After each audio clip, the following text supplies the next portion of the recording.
신약성경 전체에서 빛이라는 단어가 72번이에요. 그러니까 72번이 나오는데 그 절반이 어디에 있냐? 요한복음에 있어요.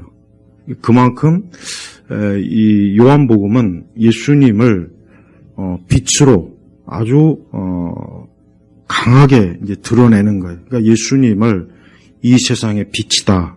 또 우리 죄인들의 우리 사람들의 이렇게 또 한숨을 쉬고 그래요. 아이고 참. 그러니까 그만큼 이 요한복음의 주제가 뭐냐? 그러니까 예수님이 이 어두운 세상에서 이 세상이라는 말도 그 신약성경 전체에서 한 180번 나와요. 180번. 말씀이란 단어는 한 350번 나오고. 그러니까 이 요한복음을 쓴 목적이 뭐냐 이게. 목적이 딱 드러나죠. 뭐예요? 예수님을 빛으로 소개하는 거예요.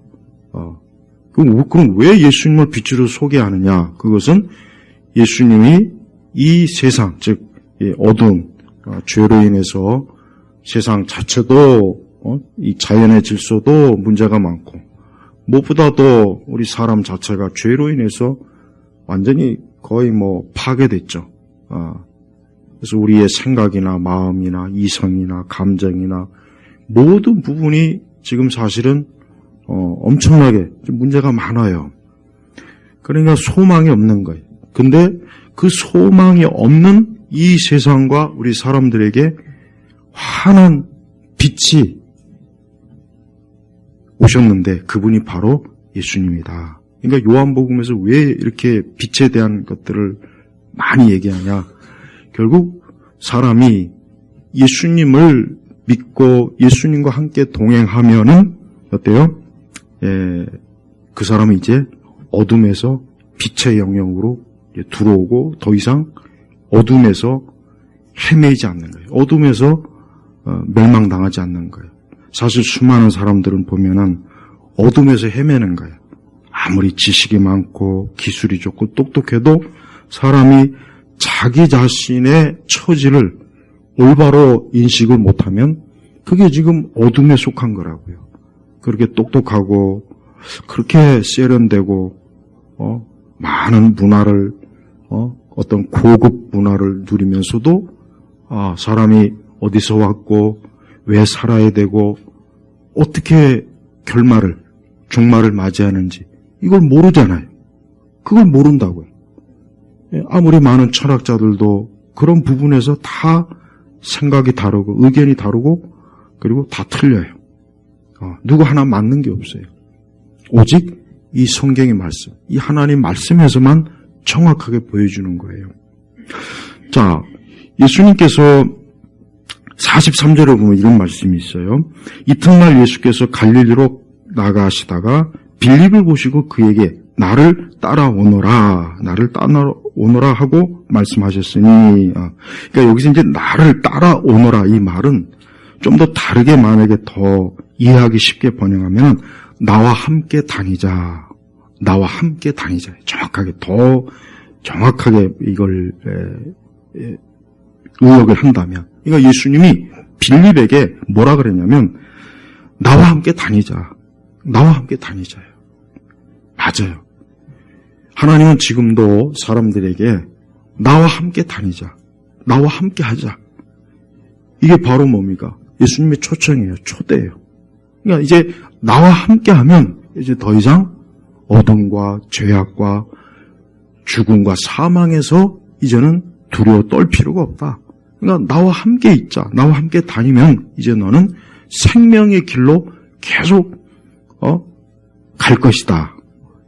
얼마나 이 좋은 진짜 말로 닿을 수 없는 거예요. 엄청나게 좋은 거예요. 근데 사람들은 예수님의 이러한 그 초대의 말씀, 예수님이 이렇게 우리를 생명으로 이렇게 부르시는데도 사람들은 어때요? 거부하잖아요. 하나님과 함께하는 것 자체를 싫어하고 그거를 아주 지루해하고 재미없어하고 그걸 아주 어때요? 잘못된 지금 더 지금 세대는 이게 굉장히 심각해요. 최근에 넷플릭스에서 이제 그날이 오면이라고 하는 영화가 있어요. 영화. 제가 이제 넷플릭스를 왜 보냐? 그 이유가 뭐냐면은 이제 그러니까 예를 들면 이제 철학자들이나 교수들이나 이 세상 사람들이 어떤 말을, 어떤 글과 사상과 문화를 했으면은 그것이 이제 어떻게 대중에게 퍼지는가, 그걸 알려면은 영화나 드라마를 이걸 이렇게 체크하지 않을 수가 없어요. 그날이 오면이라는 그 영화를 보니까 미국에서 만든 건데 실화예요. 근데 이게 뭐냐? 아주 나는 정말 이래서 넷플릭스가 참 위험해요. 이게 사람들한테.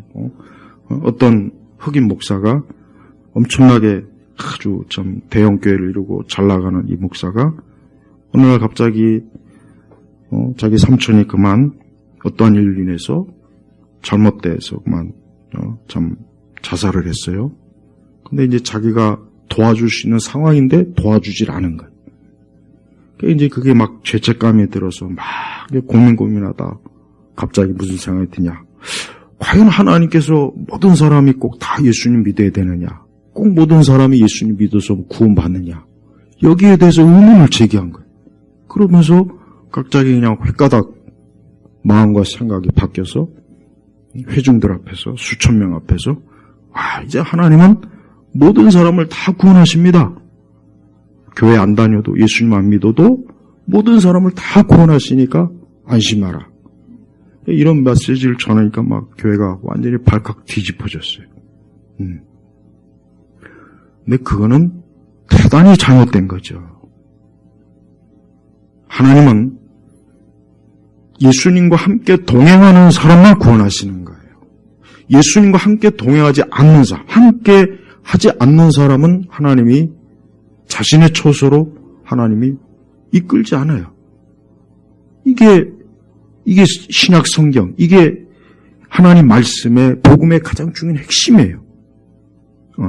예수님과 함께 하자. 예수님이 나와 함께 하자. 나와 함께 다니자. 나를 따라오너라 했을 때는 예수님과 함께 하는 사람을 하나님께서는 자기의 처소로 하나님이 이끌어 주시는 것이지, 하나님과 주님과 동행하지 않는 사람까지 예수님께서 자신의 처소로 이끌지는 않아요. 그러니까 우리 주님께서 오늘 봐요. 자, 요한은 제자들에게 뭐라 그랬냐면, 이제 그 요한과 제자들이 있는데 예수님이 그 앞을 지나가시는 거예요. 그러니까 요한이 뭐라 그랬냐? 보아라, 하나님의 어린 양이시다. 하나님의 어린 양이시다. 지난 시간에 얘기한 것처럼 하나님이 우리의 독생자의 구세주란 말이에요. 바로 그분이다. 그분이다라고 명확하게 얘기하니까 제자들이 그 말을 듣고 두 제자가 예수님을 따라간 거예요. 그러니까 이제 더 이상 요한을 쫓아다닐 이유가 없어진 거예요. 왜? 이제 요한이 말한 하나님의 어린 양이 뭐냐? 바로 메시아다. 구원자다. 저분이 바로 우리 죄를 위해서 희생되실 분이다. 요한이 그렇게 이제 가르치니까 제자들이 그 말을 듣고, 이제는 우리가 예수님을 따라다녀야 되겠구나. 예수님과 함께 해야 되겠구나 하고, 그래서 그 즉시로 예수님 따라간 거라고. 맞아, 그래요.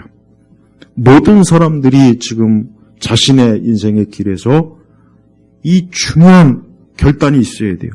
내가 이 시간 예수님과 함께, 예수님을 따라 예수님과 함께 하느냐, 그렇지 않으면 여전히 내가 내 길, 마이웨이로, 내 인생은 내 것이니까. 더워요. 저거 좀 꺼주세요. 최근에 여자 가수가 그 자기네 모교에 가가지고 이런 졸업 연설에서 인생은 독고다이라고, 하여튼 개떡 같은. 그러니까 인생은 누군지 알죠? 이효 뭐라고 하는 거예요. 같은 좌효리라고도 해요. 요즘 성씨에 좌씨 붙일 사람이 참 많아요. 우리 교회는 없기를 바랍니다. 인생은 독고다이다. 그 독고다이라는 게 일본 말이다.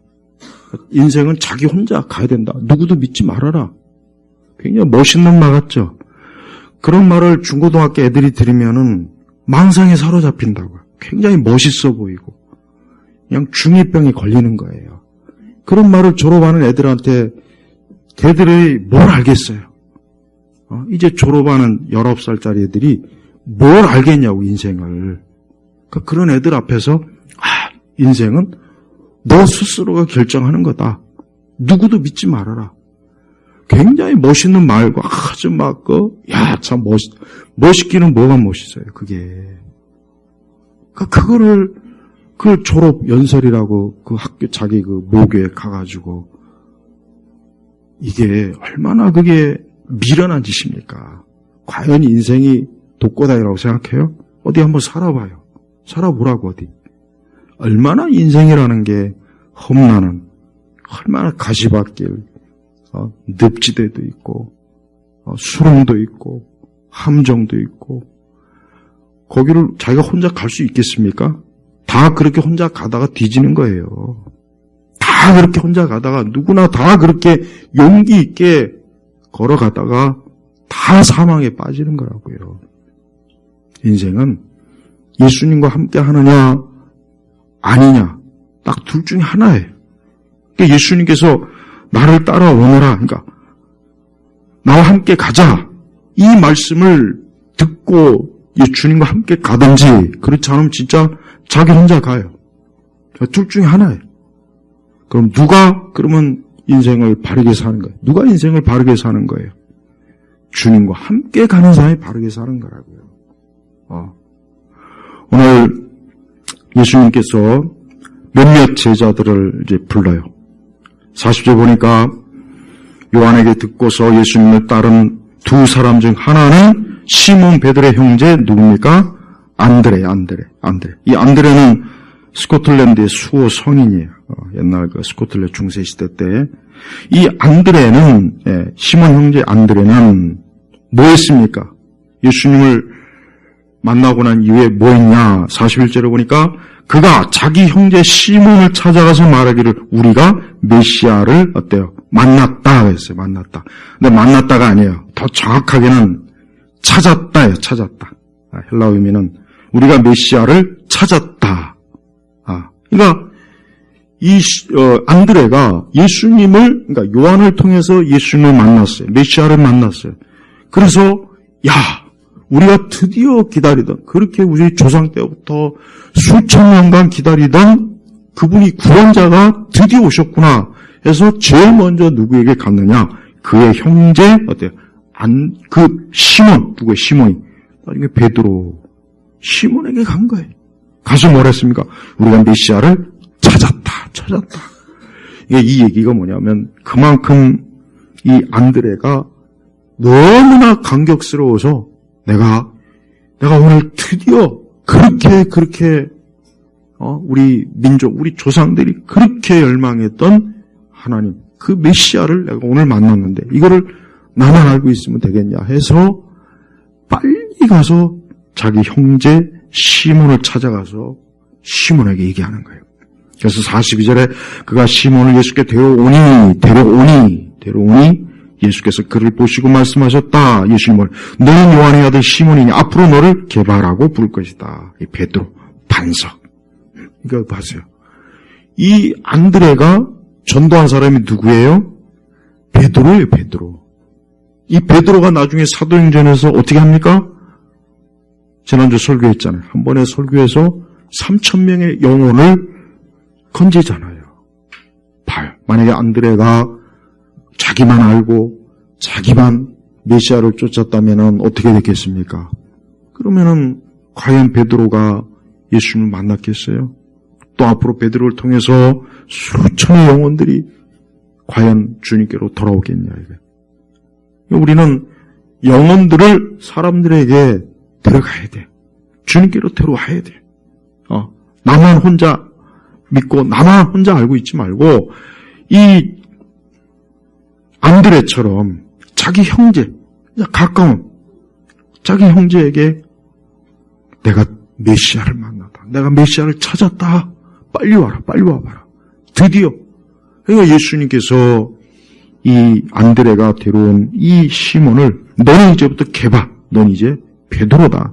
넌 이제 반석이다. 그러니까 예수님께서 그 자리에서 어때요? 제자를 삼은 거예요. 그리고 또 이제 이튿날 43절이니까 이튿날 예수께서 갈릴리로 나가시다가 빌립을 보시고, 빌립은 길거리 캐스팅 된 거예요. 오늘날식 얘기하면 길거리 캐스팅 된 거예요. 얼마나 이게 축복이에요. 세상에. 갈릴리로 나가시다가 빌립을 보시고 그에게 뭐야? 나를 따라오너라. 아까 얘기했죠? 나와 함께 다니자. 나와. 그러니까 빌립은 느닷없이 길가에 나와 있다가 예수님이 나와 함께 다니자 하고 그 예수님의 말씀을 들은 거예요. 근데 빌립이 여기서 또 어떻게 합니까? 빌립은 안드레와 베드로의 고향 베스다 사람이었다. 그러니까 서로 이게 다 아는 거예요. 한 고향이라고요. 그래서 45절에 그러니까 이제는 빌립이 누구를 전도합니까? 나다니엘을. 나다니엘의 이 이름의 뜻이 뭐냐면 하나님의 선물. 하나님의 선물이라는 뜻이에요. 이름 참 좋지 않습니까? 여러분도 이 다음에 애 낳으시면 나다니엘이라고 한번 지어보세요. 그래서 뭐라고 했냐면 이 빌립도 그냥 예수님을 만났으니까 내가 뭐 예수님을 거기서 끝나는 것이 아니라 뭐라 그랬냐. 빌립은 더 안드레보다 훨씬 더 구체적으로 예수님에 대해서 소개하는 거예요. 뭐라고 했냐면 모세가 율법에 기록하였고 선지자들도 기록한 그분을 우리가 만났는데, 여기서 여러분 이게 중요해요. 빌립이 얼마나 구약 성경을 잘 알았으면 벌써 모세오경과 선지서를 읽고 하나님이 약속한 메시아가 예언된 것을 그 구약 성경을 읽고 이미 알고 있었던 거예요. 그런데 예수님을 만나는 순간 이분이 바로 그 모세와 선지자들이 예언한 그분이구나 하고 알고 그를 누구에게? 나다니엘에게 가서 말하면서 어때요? 그분은 요셉의 아들 나사렛 사람 예수님이시다. 자, 여러분 우리가 안드레나 빌립이 어떤 사람입니까? 하나님께서 이들을 하나님께로 예수님께로 인도했어요. 이들은 예수님을 만나고 그 자리에서 어떻습니까? 또 다른 누군가 가까운 형제와 친구에게 또 예수님은 어때요? 증거하는 거라고. 그래서 예수님에게 데려간 거예요.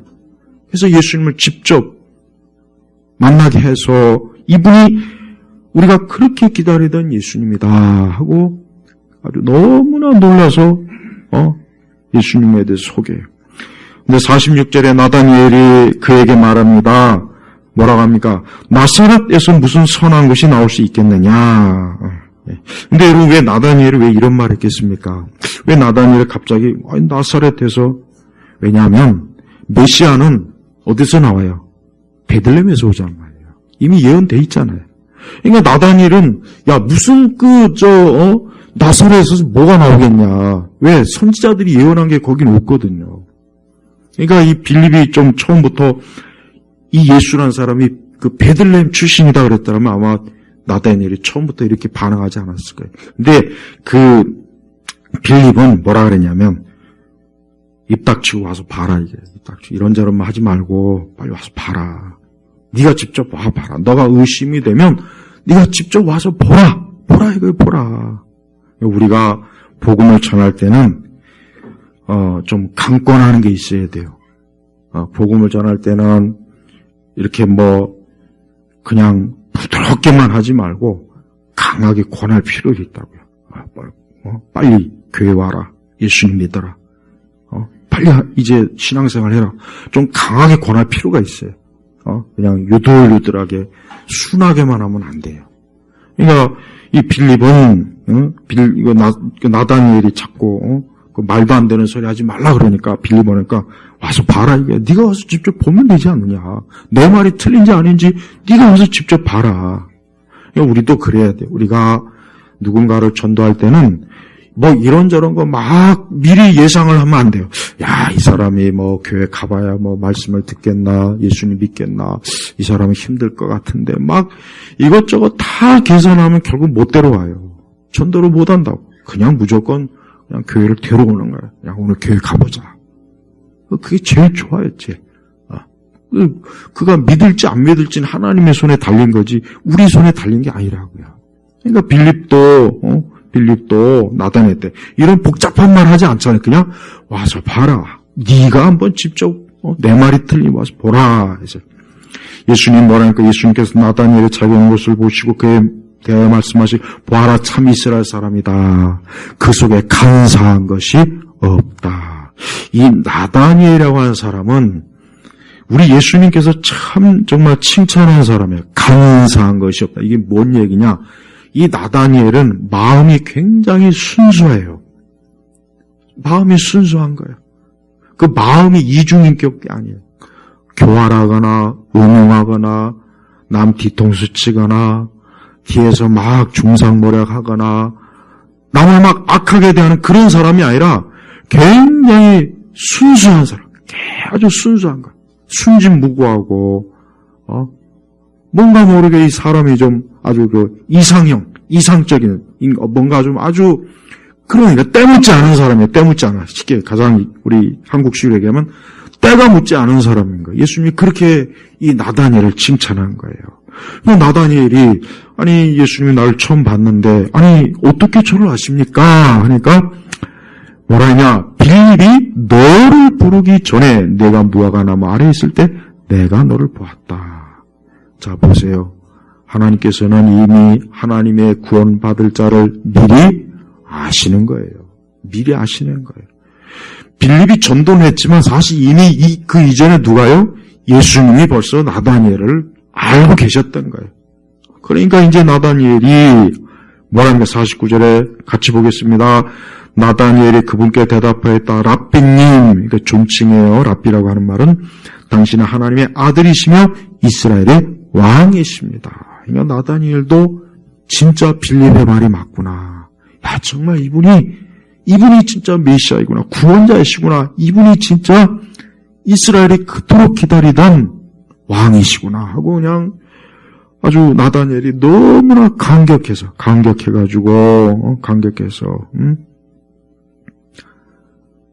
그 예수님 옆에 믿음의 고백을 한 거예요. 그래서 50절 가니까 예수께서 그에게 대답하여 말씀하셨다.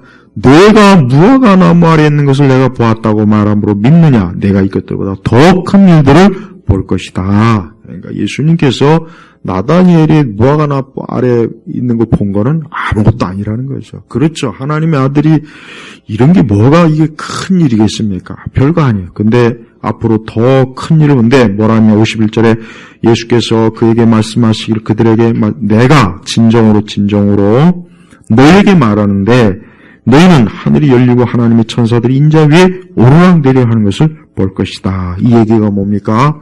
여러분 야곱이 그 집을 나와서 그 삼촌에게 갈 때 광야에서 돌베개 삼아 잠을 잘 때 그가 꿈에서 뭘 봤습니까? 땅과 하늘에서 사다리가 있어서 그 위로 천사들이 오르락내리는 걸 봤죠? 지금 그 말씀을 하시잖아요. 이 말이 뭡니까? 예수님은 하늘과 땅을 연결시켜주는 분이라는 거예요. 그러니까 예수님이 이제 앞으로 예수님이 하실 일이 뭡니까? 하나님과 이 땅에 있는 우리와 사람들 연결. 그래서 너희는 하늘이 열리고 하나님의 천사들이 인자 위에 오르락내리는 것을 볼 것이다. 그러니까 예수님의 십자가로 이제 우리와 하나님 사이가 이제 막힘이 없이 연결이 된다는 거예요. 연결이 된다. 이게 진짜 놀라운 거라. 이게 진짜 놀라운 거예요.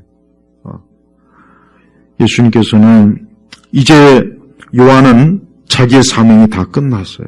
이제 요한은 예수님을 이제 하나님의 아들로 메시아로 구원자로 이제 자기 제자들에게 소개하고 이제 자기 제자들이 예수님께로 가는 것을 이제는 보내주는 거예요. 이젠 요한은 더 이상 어때요? 이제 그 사명이 이제는 끝났어요. 이제는 누구의 시대입니까? 예수님 시대가 된 거예요. 이제야 벌써 어때요? 예수님이 본격적으로 메시아로서의 그 행보를 한 걸음 한 걸음 하는데 바로 제자들을 한 사람 이제 모아서 어떻게 해요? 12제자를 모으는 거예요. 12제자. 12제자를 모으는데 오늘 말씀에는 안드레, 그 다음에 빌립, 그 다음에 뭡니까? 나다니엘, 이렇게, 지금 나온 거예요. 그 다음에, 시몬, 게바, 그래서 예수님이 오셔서 제일 먼저 하신 일이 뭐냐? 그것은 제자들을 부르는 거예요. 이제 예수님과 함께 다니면서 복음을 전하고 이제 앞으로 사도의 직분을 받아서 하나님의 교회를 세우는 일을 하는 그 일꾼들을 제일 먼저 모으는 거예요. 그래서 이들이 이제 예수님과 3년 반 동안 어때요? 계속해서 복음을 전하면서 예수님의 십자가의 사역을 지켜보고 그분이 승천까지 보면서 사도행전을 보면은 그 제자들이 어때요? 교회를 이제 세우는 일에 초석이 되는 거예요. 초석이 되는 거예요. 초석. 우리가 알아야 될 것은 그렇습니다. 예수님은 우리 요한 사도가 여기서 말한 것처럼 보아라 하나님의 어린 양이시다라고 했어요. 요한은 이 말로 이제는 자신의 그 사명을 이제는 마치는 거예요. 요한은 자기가 어린 양도 아니고 자기가 메시아가 아니고 자기가 하나님이 보낸 기름 부은 그리스도가 아니고 누굽니까? 예수님. 바로 예수님. 예수님이야말로 이제는 너희를 위해서 십자가에서 죽으실 분이다. 예수님이야말로 너희를 위해서 이제는 피 흘리시고 이분이 너희 죄를 인하여서 이제는 이분이 고난당하실 분이라는 것을 제자들에게 알려주신 거예요. 그리고 제자들로서는 그토록 유대인들은 뭐 지금도 물론 정통파 유대인들은 그렇지만서도 여러분 예수님 당시에 유대인들의 가장 큰 열망이 뭐냐면 메시아예요. 메시아. 메시아가 자기 시대, 자기 당대에 오는 게 그게 이 유대인들의 가장 큰 열망이라고. 가장 큰 열망. 그런데 이 세례 요한으로부터 바로 그 메시아를 소개받았으니 여러분 얼마나 놀랬겠어요. 이거는 우리가 사실 상상할 수가 없는 거예요. 이 유대인의 이 심정, 메시아를 기다리는 유대인의 심정을 우리는 사실 몰라요.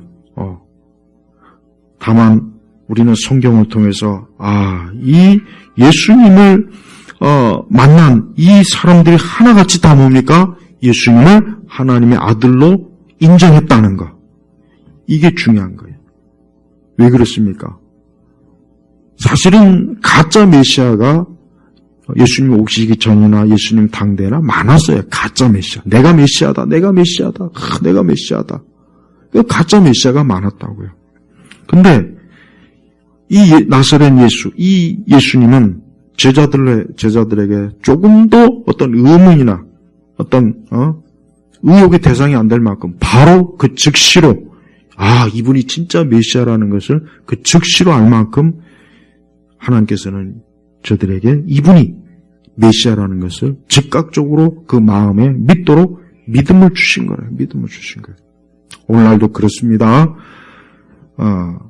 누구나 다 예수님 믿고 누구나 다 예수님을 따라가고 누구나 다 예수님을 영접하면 얼마나 좋겠습니까? 그런데 그렇지 않아요. 누군가는 하나님께서 그의 믿음에 눈을 여셔서 예수님을 믿게 하시지만 누군가는 여전히 예수님을 알지 못하고 보지 못하고 깨닫지 못해서 예수님을 지나치는 경우가 있다는 거예요. 그래서 여러분 우리는 사실은 오늘 여기 우리가 이제 안드레나 빌립처럼 우리는 우리가 믿는 우리가 믿고 우리가 의지하는 그 예수님을 우리 주변에 누구에게든지 사실은 소개해야 될 필요가 있어요. 그게 바로 영혼을 하나님께로 데려오는 거예요. 그게 영혼을 데려오는 거예요. 그래서 이 제자들은 벌써 이미 예수님을 만난 그 즉시로 어때요? 자기의 가까운 형제와 친구를 예수님께로 데려와서 그들도 예수님을 믿고 예수님과 함께하는 이러한 일들을 벌써 이미 성경에 나타난 것입니다. 이것이 바로 뭐예요? 기독교의 역사예요. 기독교의 역사는 다른 역사가 아닙니다. 사람들이 예수님을 믿는 그 사람들이 어때요? 그 사람들이 또 다른 누군가에게 어때요? 복음을 전하는 거예요. 복음을. 우리가 오늘 여기서도 나와 있지만은 여기서는 철저하게 어때요? 이 개인 전도예요. 개인 전도라고. 사실은 교회 역사에서 보면 전도라고 하는 것은 대규모 군중 전도보단 이 개인 전도가 거의 대부분이에요. 개인적으로 복음을 전해서 예수님 믿으라. 우리나라 초대교회도 마찬가지예요. 다 산과 들로 골짜기로 다니면서 이 쪽복음을 전하면서 이 성경을 좀 읽어보라고, 이 예수님을 믿어보라고, 이 예수님이야말로 우리의 구원자라고, 우리 조상들이 믿었던 부처니 무슨 돌이니 뭐니 이런 거 다 소망 없는 것이고, 이 하나님의 아들 예수님이야말로 진정한 우리의 구원자라고. 그렇게 해서 다 우리 한국교회도 교회가 세워지고 그렇게 된 거예요. 근데 지금도 역시 동일해요. 우리는 어떤 대규모 군중 집회를 꿈꾸는 그것도 물론 하나님의 역사가 있긴 있어요. 그게 없다는 건 아니지만, 그러나 성령 하나님께서 가장 즐겨 사용하시는 게 뭐냐면, 가장 성령 하나님 기뻐하시는 것은 1대1이에요. 개인이 복음을 전하고 예수님을 소개하고 예수님을 알리고 예수님께로 그 영혼을 데려와서 그가 예수님을 믿도록 하는, 이게 가장 성령께서 즐겨 또 기뻐하시는 사실은 방식이에요. 우리는 이와 같은 것들을 우리가 지금은 시대가 다르고 세상이 다르니까 이제는 좀 다른 방법을 써야 되지 않습니까? 그렇게 생각하면 안 됩니다. 여전히 우리는 우리 가까이 있는 사람에게 이와 같이 복음을 전해야 돼요. 예수님을 증거할 줄 알아야 됩니다. 그래야 그 중에 누군가는 하나님, 사실은 나다니엘은 이미 하나님의 특장을 입은 사람이에요, 사실은. 그러나 하나님께서 누구를 통해서 그를 예수님께로 데려옵니까? 빌립을 통해서 데려오잖아요. 빌립을 통해서. 아니, 하나님께서 직접 나다니엘에게 나타날 수 있어요. 꿈으로 뭐로. 그렇지만 하나님은 빌립을 통해서, 베드로도 마찬가지예요. 그 형제 안드레를 통해서 예수님께로 데려오잖아요. 우리는 이러한 방식이 지금도 유효해요. 지금도 이러한 방식을 우리가 절대 무시하면 안 됩니다. 왜 그렇습니까? 우리 가까이에 아직도 예수님을 믿지 않고 어둠 속에 있는 사람이 있잖아요. 어둠 가운데 아직도 예수님을 믿지 아니하고 죄 가운데 있고 죄의 풍습에 있고 죄의 노예에 있고 여전히 이 세상이라고 하는 체제 속에서 눈 멀고 귀 멀고 그런 사람들이 얼마나 많이 있습니까? 부지기수로 많이 있단 말이에요. 너무 많아서 사실 문제죠. 너무 많아서. 우리는 그러한 사람들에게 이 복음을 전해야 될 이 중대한 의무가 있다는 것을 오늘 이 말씀을 통해서 우리가 알아야 됩니다. 그래서 우리는 영혼을 주님께로 인도하는 것이 얼마나 중요하다는 것을 오늘 말씀을 통해서 우리가 알 수 있어요. 왜? 예수님이 제일 먼저, 사실 제일 먼저 전도한 사람은 요한이에요, 사실은. 요한이죠. 왜? 아까 여기 36절에 보아라. 하나님의 어린 양이시다. 그러니까 그 말을 듣고 요한의 제자 둘이 예수님께로 갔고, 그중 제자들이 차차차차 또 여기 지금 또 다른 사람을 데려오지 않습니까? 그러니까 요한마저도 어때요? 그 복음을 개인 전도로 통해서 예수님을 소개한 거예요. 여러분, 아주 웃기는 얘기가 있어요. 미국에서 어떤 대학생이, 미국은 이제 대학교를 들어가면 기숙사로 들어가잖아요. 응? 가지고 어머니가 이제 방학 때 오니까, 그래, 야, 너 아주 한 학기 잘 지냈냐? 그러니까, 예, 엄마. 내가 교회 다니는 걸 아주 모르게 아주 그냥 잘 지냈습니다. 그게 뭔 말이에요? 자기가 교회 다니는 걸 친구들한테 다 숨긴 거예요. 그러면 안 되죠. 자기가 교회 다니는 거를 부지런히 알려주고 자기 친구들을 전도해야지. 누구도 내가 교회 다니는 것을 모르게 합니다. 무슨 이순신도 아니고. 우리 성도들은 신앙을 숨기면은 안 돼요. 신앙을 드러내야 됩니다. 신앙을 숨기면은 그거는 복음을 가로막는 겁니다. 근데 지금은 신앙을 숨기잖아요. 신앙을 숨긴다고. 신앙을 떳떳하게 직장에서나 어디에서 이렇게 막 드러내지 않는 그 일이 참 많아요. 왜 그렇겠습니까? 그건 대단히 문제가 있어요. 그건 복음을 가로막는 거예요. 자기가 복음을 가로막는 거라고, 자기가. 남이 가로막는 게 아니라 자기가 복음을 가로막는 거예요. 그러니까 우리의 신앙을 드러내야 돼요. 그렇다고 해서 또 무식하게 이렇게 막 드러내면 안 돼요. 나는 식당에 가면 기도를 짧게 합니다. 근데 어떤 사람은 식당에 가면 기도를 언젠가는 옆에서 이렇게 분명히 교회에서 온 것 같은데 식사 기도를 굉장히 오래 막 10분, 15분 하는 거예요. 내가 걱정이 되더라고, 내가. 저 음식, 저거 다 식을 텐데. 식당에서는 짧게 해요, 식당에서는. 그냥 간단하게 하나님 감사합니다. 거기서 막 10분, 15분씩 기도하면 그거는 민폐. 예. 그건 다른 사람 볼 때도 그건 좀 아니에요, 그건.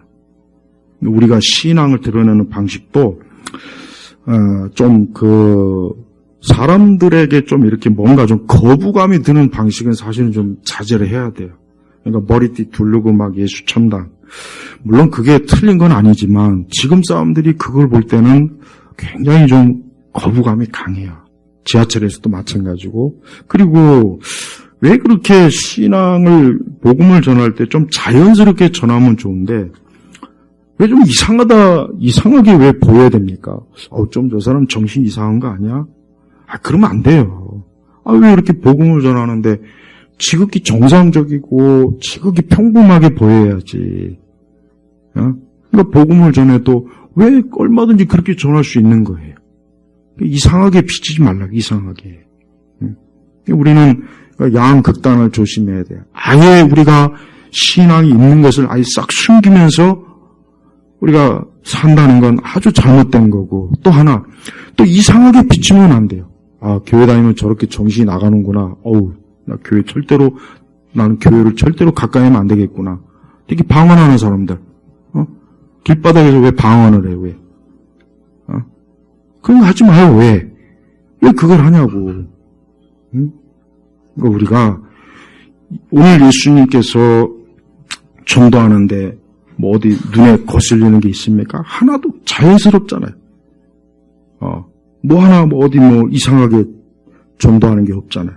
다 가까운 형제에게, 가까운 사람에게 예수님, 내가 믿는 예수님, 내가 만난 예수님을 증거하는 게, 그게 뭐가 그렇게, 하나도 여기 어디 이상하게 꺼릴 게 없어요. 그러니까 우리도 그렇게 해야 되는 거예요.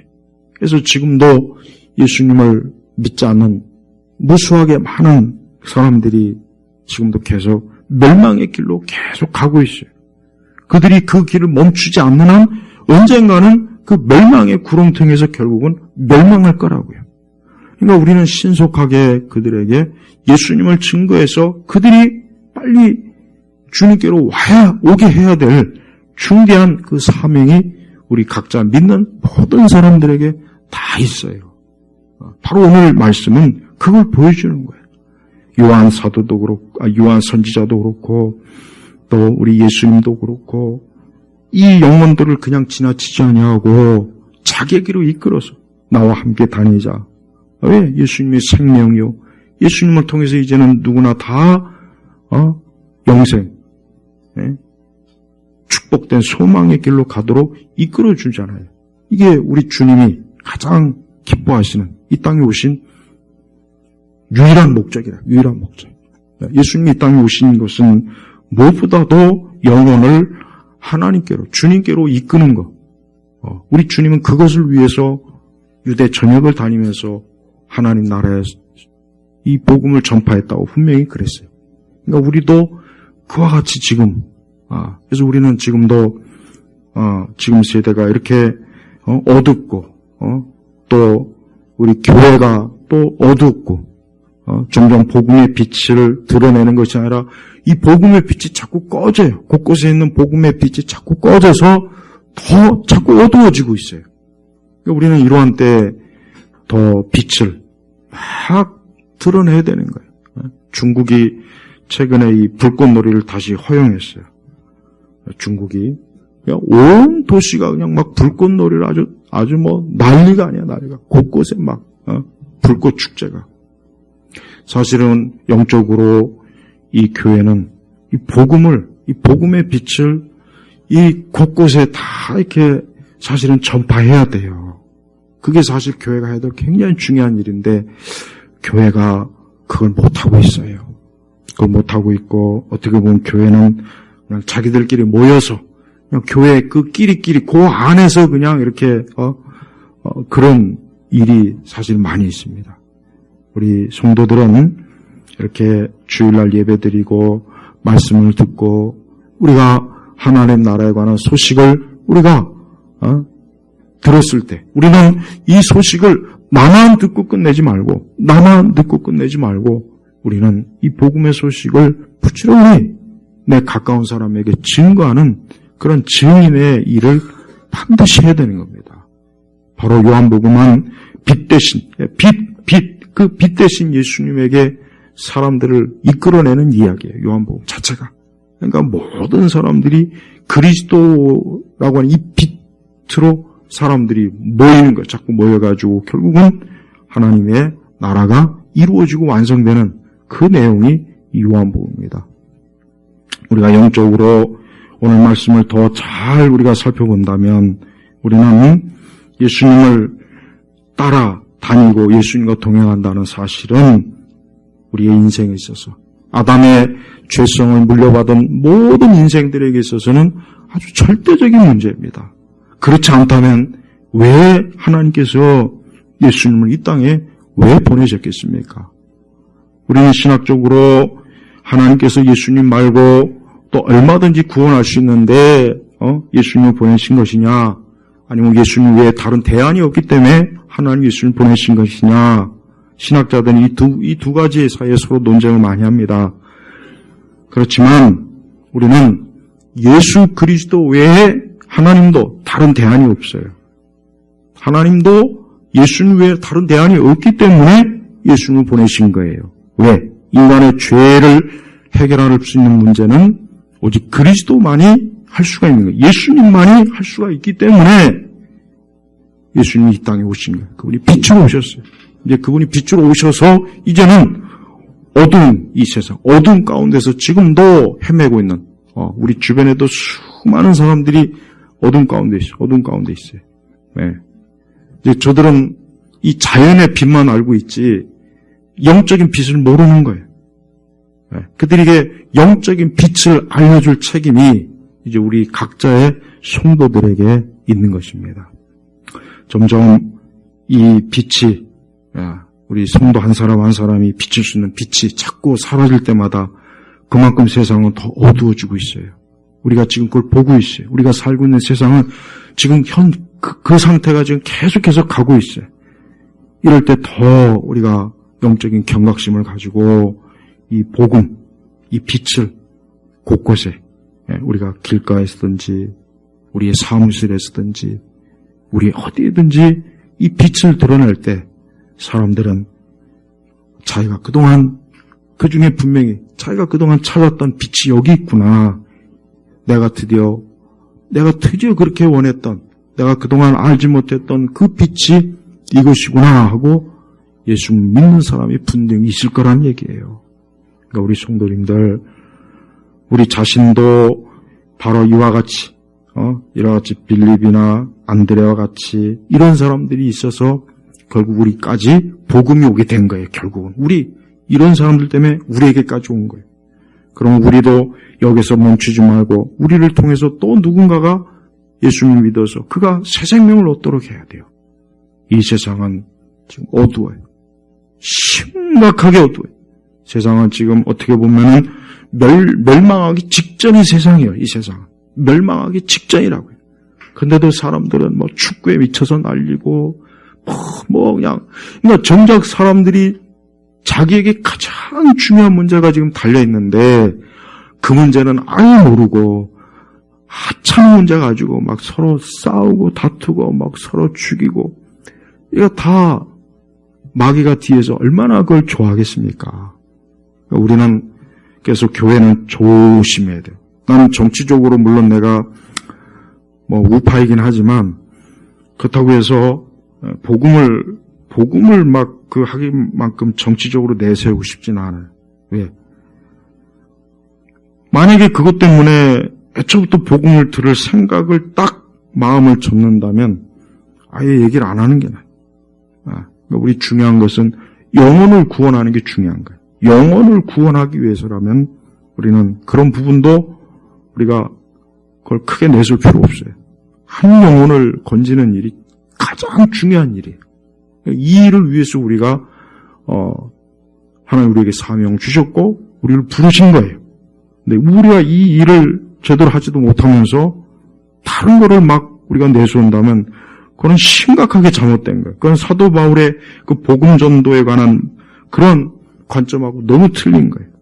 그러니까 한 명을 위해서 우리는 정말 모든 걸 다 희생할 수 있을 만큼 그 정도로 영혼을 귀하게 여길 줄 알아야 되고 영혼 부령을 위해서 우리가 힘써야 됩니다. 아무쪼록 빛 대신 예수님이 우리에게 오셨고 이분이 지금도 살아계시고 이분을 통해서 수많은 영혼들이 생명으로 가고 있고 이분을 통해서 지금도 이 세상의 어둠이 고쳐진다는 걸 우리가 알고 예수 그리스도를 증거하고 또 여러분도 예수 그리스도를 믿는 믿음 가운데서 굳게 서서 빛 가운데 서시길 주의 이름으로 축복합니다. 기도합니다. 하나님 아버지 감사합니다.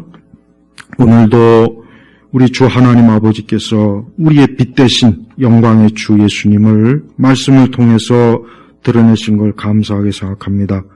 우리 모두가 다 예수 그리스도를 이 땅에 이 어두운 가운데 또 어두움 자체인 수많은 인생들에게 증거할 수 있는 능력과 지혜를 우리에게 허락하여 주옵소서. 오늘도 주께서 먼 데서부터 수많은 사람들을 생명의 길로 이끄시기를 간절히 기도하며 살아계신 예수님의 이름으로 기도 올렸습니다. 아멘.